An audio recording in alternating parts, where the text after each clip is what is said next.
What's going on, everybody, man? Mike Ratliff over here, man, bleeding out one more time. I want to give this message away, man, that I just caught in church. You know how I've been telling you guys, man? You know, I've been telling you in my last videos that the God I believe in has been working on me and Haley's spirit, man, has been putting these different subjects, these different topics, these same exact topics in a time where we was already beating ourselves up, man. We was already beating ourselves up before our car got totaled. I was beating myself up so bad because as a man, I feel like I'm supposed to be able to handle everything. I don't want nobody to look at me like I can't do this, like I'm not going to be able to pull this off. Like I just wanted everything to be okay. And at the time when it's supposed to be the easiest to lean on him, man, think about it. When everything goes south, man, when everything goes south and you don't have anywhere to go, the only way to go is up, man. And it's like, that's the time when you can, it should be the easiest to be able to say, you know what, God, you got this. You take the wheel. You got this. I don't know what to do. I can't do nothing with it. There's nothing. I can't do nothing with it. I mean, what am I supposed to do, man? That's supposed to be the easiest time to do it. But I tell you what, it is not the easiest thing to do. It is not the easiest thing to do, because us as humans, we're programmed to trust in us, man. We trust in ourselves, man. Our abilities to be able to pull these things off, man. And I was already beating myself up. Like I said, I was already beating myself up so bad before the car got totaled. And then here it is, man. I had all these different people coming to me with all these same exact topics about, just pulling through and trusting in him completely, man, to deal with these things, man. And true faith, man. And I had all these different topics, people coming in with the same topics, man. And then here we go. I go to church today, and the entire time Creflo Dollar was talking to me the whole time, man. There's probably 1,100 people in my church this morning, man, and he talked to me the whole time. I don't know what's going on, man. But I do know one thing. It's like I'm at a hard time in my life, man. I don't have a job. I don't have no money. I don't have a car.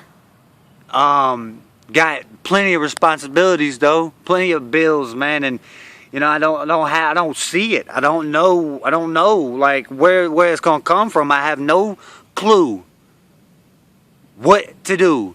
You know what I'm saying? Creflo Dollar said today you have to learn to labor for rest. Learn to labor in resting in the fact of knowing, truly knowing he's got it. To those of us that believe that God has got this, man, and we sit here, anybody that's ever said pray for me, I'm talking to you, because if you said pray for me, that means you want to believe in a God, man. You want to believe that God's there, man. And you need to wake up, because he's there, man. But you at these times when everything's hard and everything seems to, like, you can't see no kind of light at the end of your tunnel. There isn't one. I don't see how I'm going to come out of this. God knows from the beginning to the end. We know that, right? We've been talking about it our whole life. God, Alpha Omega, you know what I'm saying? God knows everything, right? So if he knows everything, that means that he already knows how he's going to get me out of problems when I'm 50. I haven't even had them problems yet, but he already knows what he's going to do about it. So why would I sit here and keep beating myself up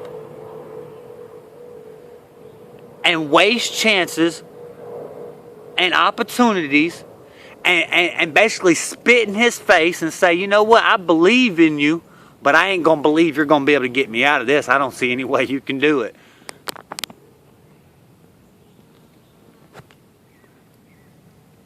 Jesus walked through this world, man.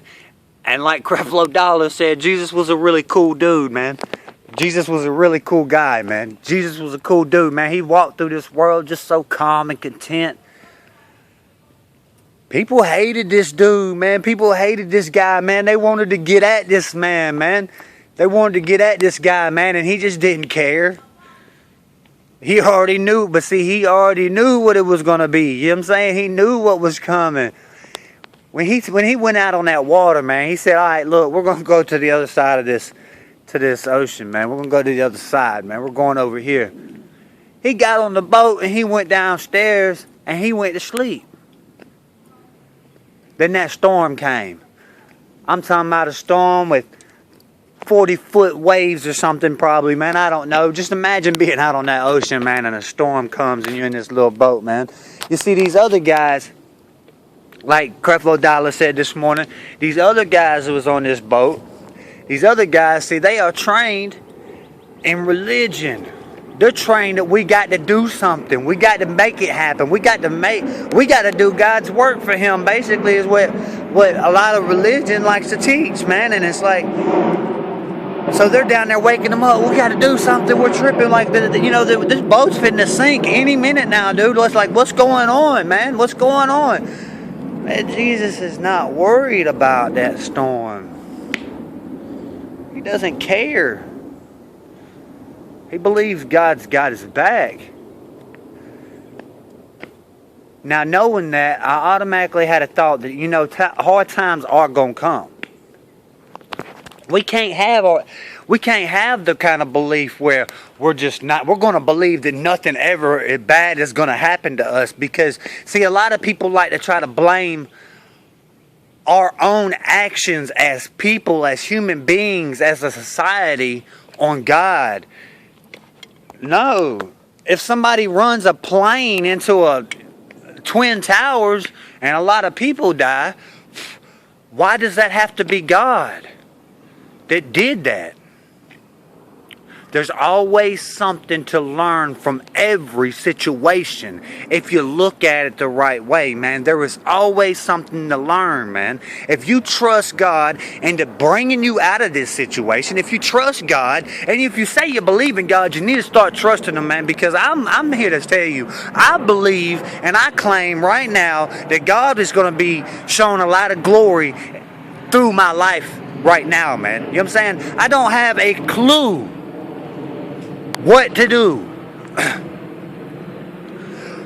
The best I'm hoping for is to get a job out of town where I can go to work. You know what I'm saying? That means I have to leave my kids, my newborn, and I don't want to do that. But I mean, that's all I can think to do. I mean, I don't know what to do. But I do believe that God is setting this up, man. He's setting this up so that He can show just these few people, the few of y'all that watch this video, man. This is who He's trying to talk to. The ones that watch my videos,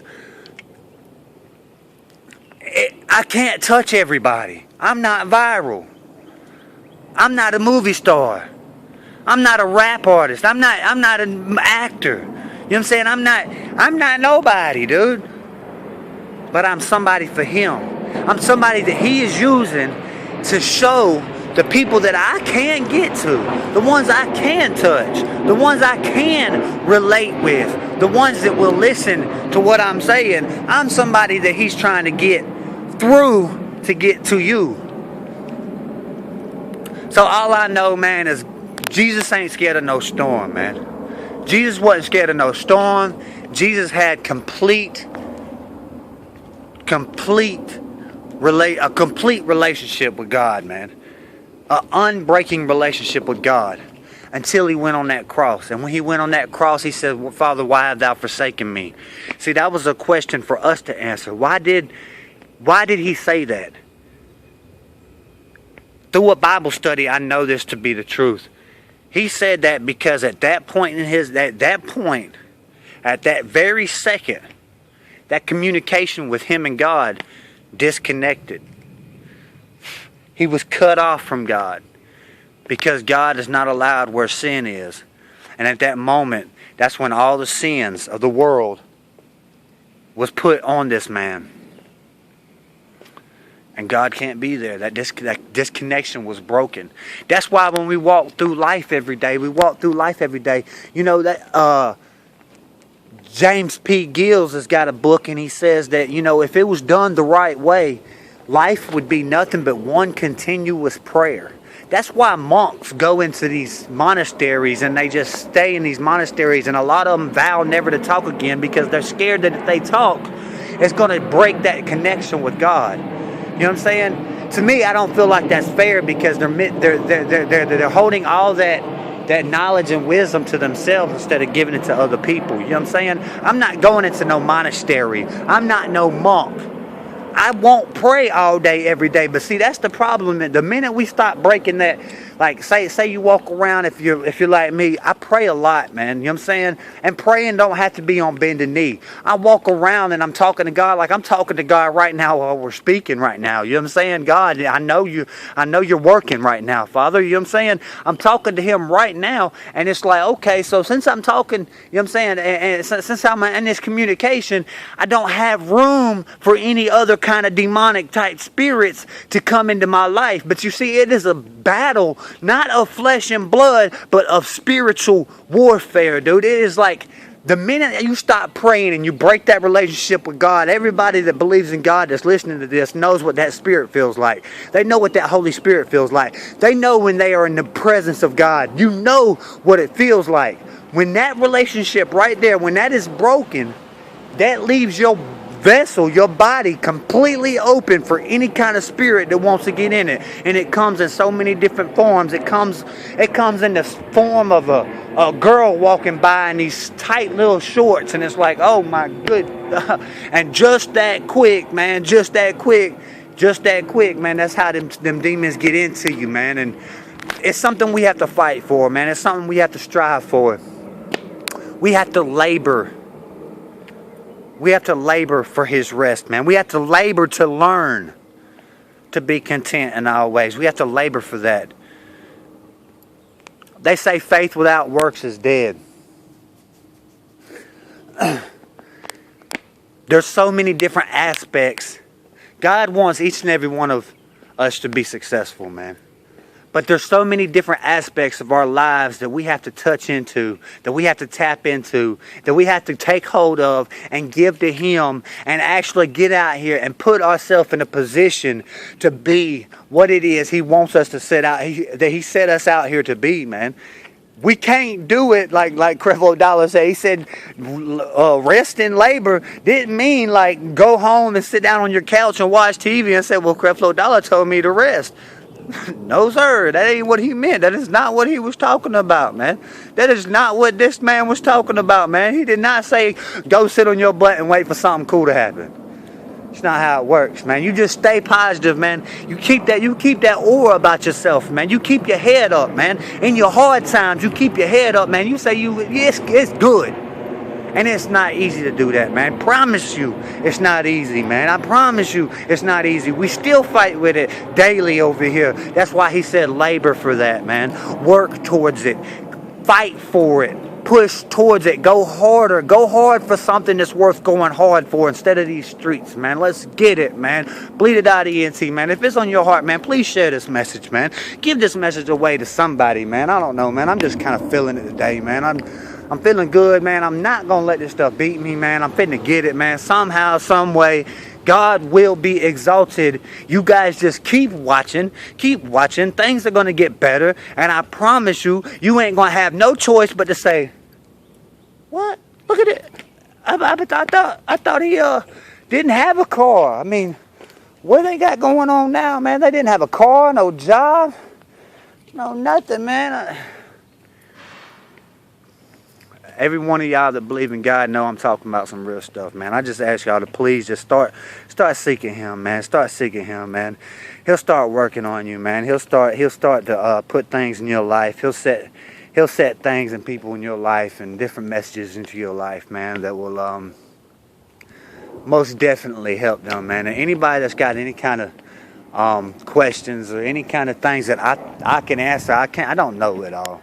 I'm far from perfect, dude, but like if there's anything I can do for anybody to help encourage you through a time if you're thinking about getting back on drugs, or you're having problems in a relationship or anything like that, man, just hit me up, man. I ain't got nothing to do besides try to help some people, man. Anyways, man, love you guys. Bleed it out, ENT, man. One time.